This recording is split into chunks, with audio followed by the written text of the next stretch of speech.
Resolving a rejected return in H&R Block. Having a tax return rejected can be frustrating, but it is important to address the issues promptly to ensure accurate filing and timely processing. H&R Block provides a straightforward process for resolving rejected returns, allowing taxpayers to correct errors and refile their returns with ease. In this guide, we'll summarize the steps outlined in the provided link for resolving a rejected return in H&R Block's tax software. Open your original e-file return in the H&R Block's tax software. Navigate to the Continue with Save 2023 Return list box with the software. Once you have accessed the status of your return, click on View Rejection Report. This report will provide details about why your return was rejected, including any errors that need to be corrected.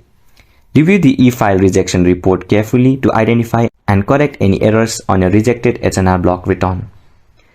After addressing the errors identified in the rejection report, click on Refile Return with the H&R Block's tax software.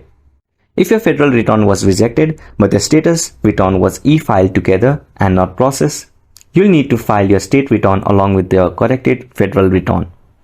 Rest assured that you won't be charged with resubmitting a rejected H&R Block tax return.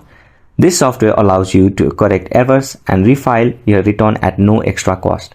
And this was everything you needed to know about resolving a rejected return in H&R Block. If you find this video helpful, please make sure to like and subscribe to our channel.